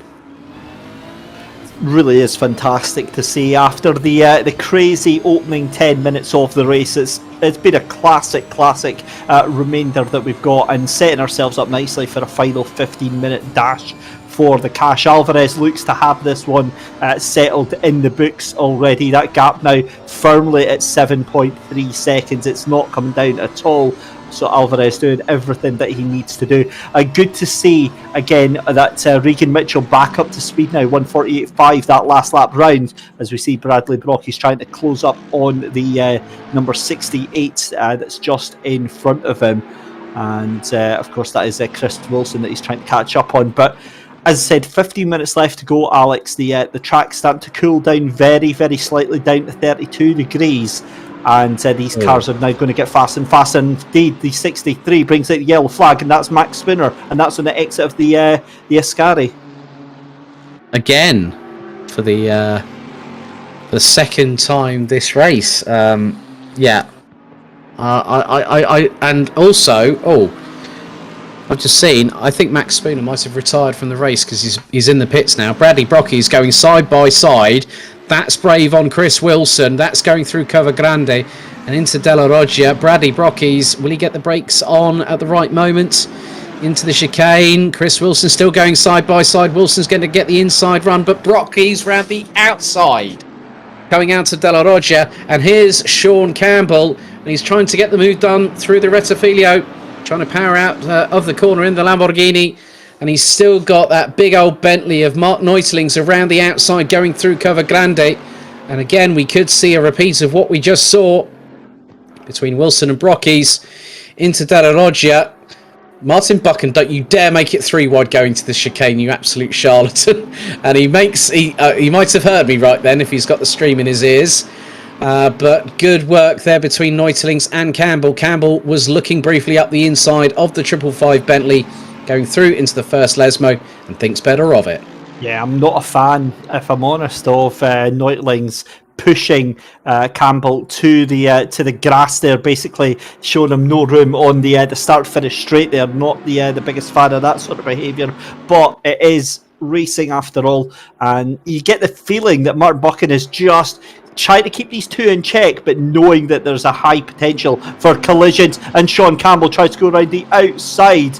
Oh, that is a beautiful, beautiful move there, Alex.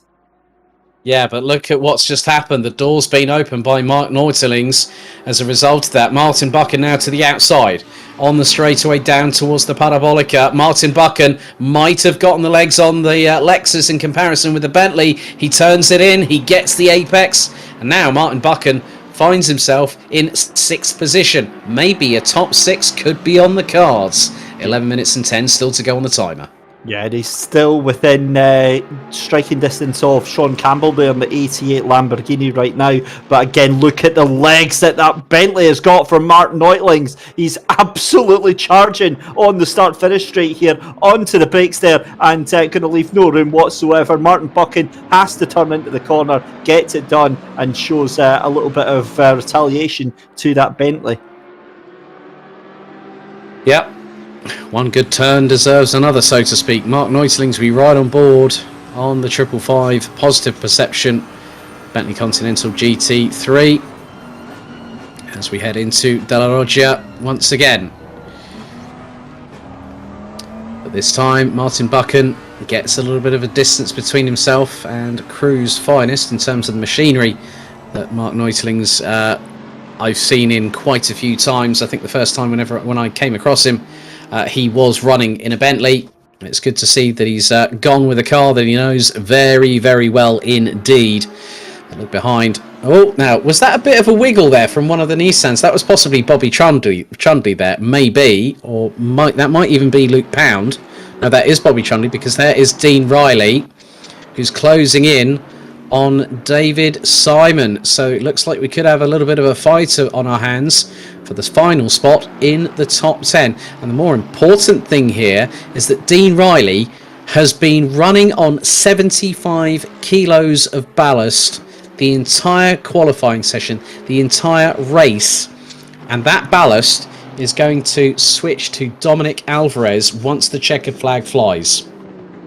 That is a bit outrageous, actually, that Riley's still able to keep the pace that he has got and get some good points as well down in that 11th place with all of that weight on that car. This is exactly what I was saying on the build-up as well, is that the ballast is a big issue, but some of these drivers are going to be able to drive so well that they can almost negate the extra weight that they're going to be given by their turn of speed. So, yeah, brilliant drive there from Dean Riley in that 222 Aston Martin. And you wouldn't put him past getting into the top 10 as we see Michael Tyler having a look at Dan Hyde. Oh, and there's a little... whoop. A little bit of a touch from behind there. We do say that rubbing's racing, but you don't want to have too much damage on the front of the car or the back of the car, because that can actually upset the aerodynamic balance. And if you've got damage on there, it could make you a little bit slower on the straights, a little bit, the car could be a little bit looser going through into the twisty stuff. But at the moment, the gap seems to be stabilising between Alvarez and Stapleford. Stapleford now nearly 7.6 seconds behind Dominic Alvarez. Regan Mitchell and Kieran Vidago complete the top 4. Charlie Crossland keeps himself in the championship hunt, and I think this could actually propel him to the championship leaders. Michael Tyler trying to look every which way but loose to try and get past Dan Hyde on that particular occasion, but loses a ton of momentum coming out of the second Lesmo.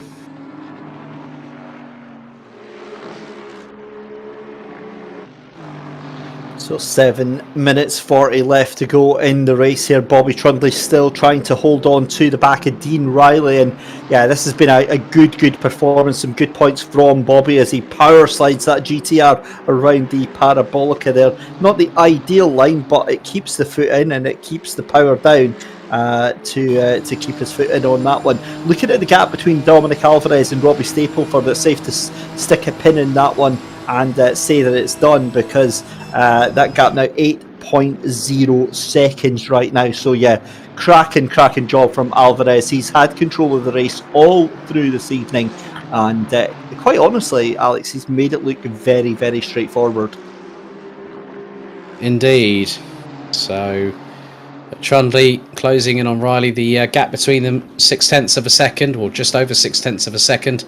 David Simon looking to score some points on this particular occasion. Good to see Adam Isalovic from the Simsport racing community. He's just got home from work and able to watch the rest of the race as we are into the last 6.5 minutes. And looks like Max Spooner has actually managed to get back out and is 3 laps down off of the leaders. We're on lap number Dominic Alvarez, as I was just about to say, we're on lap number 29. Dominic Alvarez has just completed lap number 29, which will be the same for Robbie Stapleford. And very soon, Regan Mitchell. Martin Buchan closing in on Sean Campbell. Good evening to Dave Hedges, another one of the Simsport racing community. Drifter Dave, as he's more commonly known. But I know these going to be back in the saddle in a few months' time, having had some back trouble as of late. But this battle here is going to get really interesting. And now Bobby Trundley has got past Dean Riley, and what he needs to do now to Luke Pound has just obliged and gone exit stage left, and then Dean Riley's decided to go up the inside of Bobby Trundley, of all places, through the parabolica. That's brave from these two, and now they're going to go, it's a bit of the old Dominic Toretto sort of syndrome, fast and furious down towards the Rettifilio chicane. Riley's got the inside line on Trundley, and this is the battle for P11 on the road, and Riley gets through. So some good racecraft from these two here, David. Yeah, and it's definitely not over yet. Look at the pace that Bobby Trundley's got, the acceleration out of the corner there. And we did see that briefly picture in picture. Martin Buchan gets past Sean Campbell to take back that 6th position.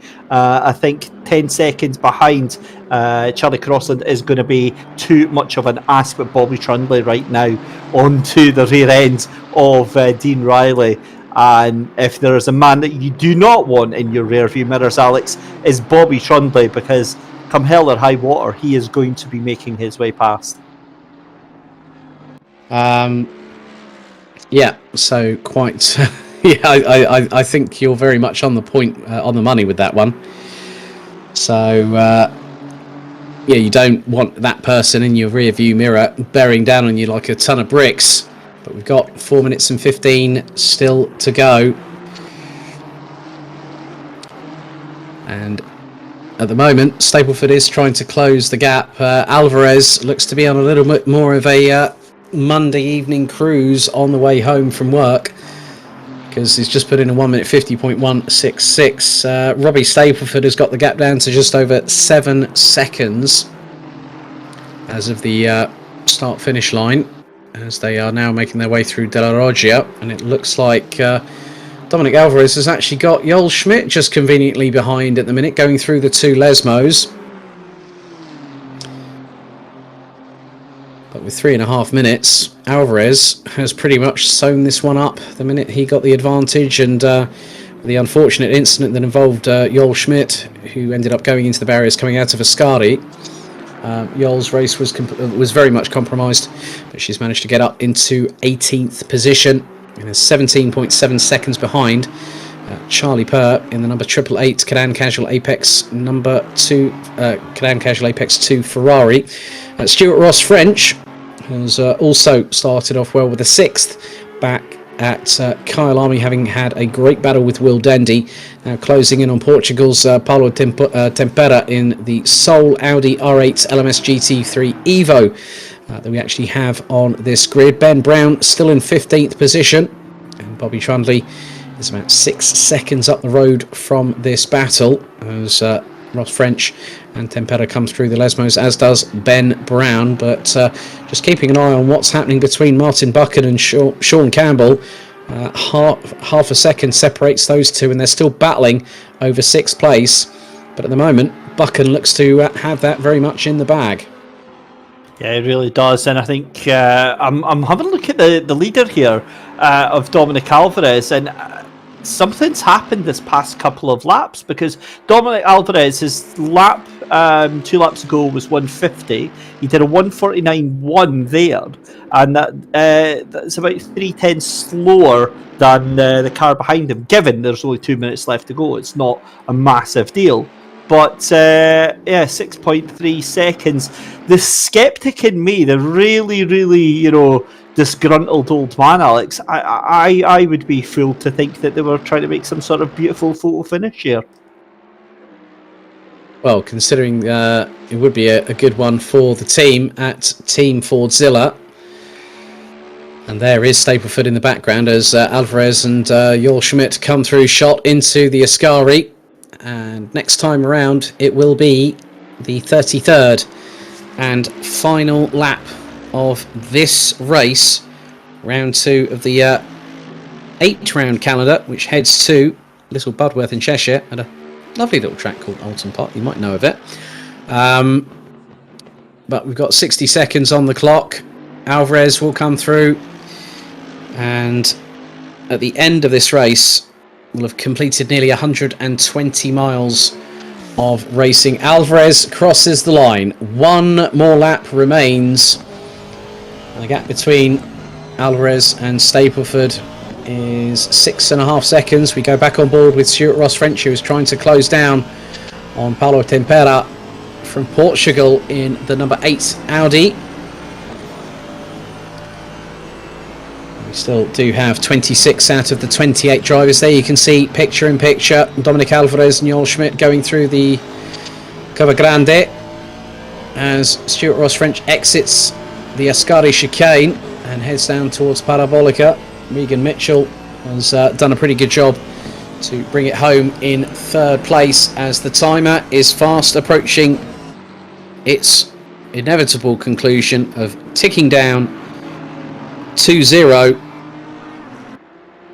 And there we go. Checkered will be out this time around as Stuart Ross French gets a great run on Paulo Tempera, and just up ahead, Bobby Trundy. Is that Bobby Trundy ahead? No, that could be Luke Pound, possibly. As Tempera has the run going into the Rettifilo chicane, but the leader now making his way through Ascari. And this is going to be rather interesting because things will be a lot tighter at the top, because Dominic Alvarez didn't have the greatest run of luck at Kyalami 4 weeks ago, but the number 510 has made it count, made it work here tonight, and has put the perfect strategy in place. Checkered flag awaits 2 different winners from 2 different races.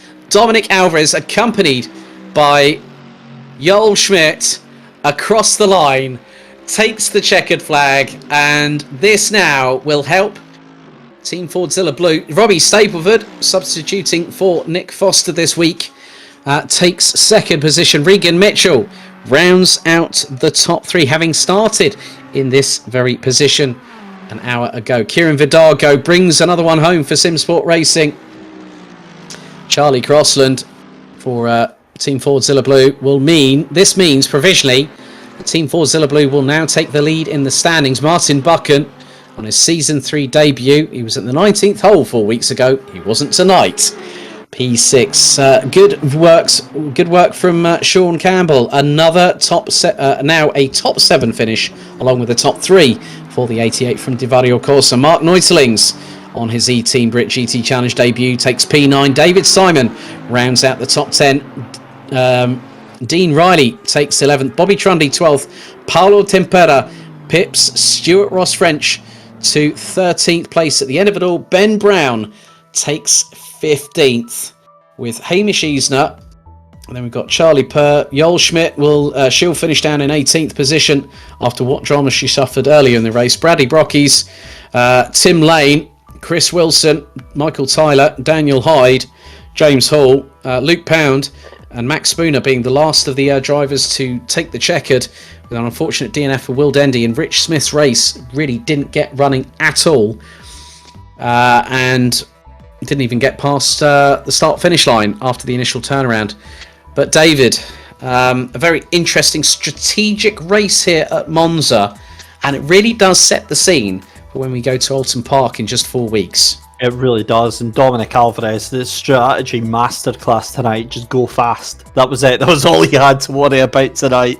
In all honesty, though, Robbie Stapleford was no slouch either. He threw everything that he possibly could to try and keep with Alvarez, but it just wasn't enough. And, fair play to Stapleford to come in as a super sub on this round and really, really show what for. But for me, I'm delighted to see third place for Regan Mitchell. I was, going on about how strongly I believed in Regan's performance before the season started.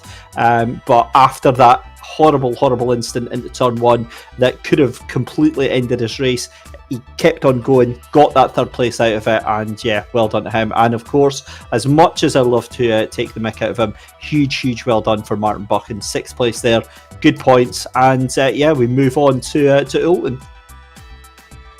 Okay, we're going to get some driver interviews. Let's bring in the super sub himself, shall we? Let's bring in Robbie Stapleford, deputising for Nick Foster here this very week. So let's see if we can bring Robbie in. Well, Robbie Stapleford, that was a great performance. You come in, substitute for Nick Foster, you qualify P4 with 45 kilos of ballast, and you get second at the end of the race. Well done. Thank you, Alex. Yeah, really good race. Before the pit stop, it was really good racing with Regan, and then unfortunately had the incident after the pit stop, so probably would have carried on even longer. But yeah, good to finish P2, show Zansho some good results as well, so yeah, good. Obviously being linked with the Season 1 champions isn't a bad thing at all. So yeah, I mean, it was just about just keeping your cool and keeping your nose clean, wasn't it? Yeah, definitely, just keeping it clean and then letting the incidents happen. I made a mistake in the first corner, which came together a bit with Regan, but yeah, it wasn't massive. David, have you got anything to ask Robbie at all? Yeah, just Robbie, a brilliant night tonight where you stepped in, obviously for Nick, who's not with us. But I mean, do you think there's anything more you could have put on the table to catch Alvarez? Because he was absolutely away, and in that second half after the pit stop, the times were starting to come down a little bit. There's probably a bit more I could have done, but with this ballast, it just losing top end, losing pretty much everywhere. So probably if I had 0 kilos or a little bit less ballast, probably could have pressured him then. But yeah, I think I did the best I could. And finally, are we getting to see you on any of the remaining races for the season? Lee, we'll have to see. Looking forward to it. Alex, back to you. Well, Robbie, well done tonight. Congratulations. Some points in the bag for Zansho Simpsort, which I'm sure they will appreciate, and hopefully we'll see you at some point later on this season. Well done. Yeah, cheers, Alex. Cheers, guys. Well, David, I'll now hand over to you, and let's see if we can bring in our third place driver, Mr. Regan Mitchell. Excellent stuff. So as we said, we'll give it a second and get Regan Mitchell in here after having a chat with Robbie. But Regan, good evening. Welcome after a fantastic third place. Firstly, are your nerves okay after that turn one incident?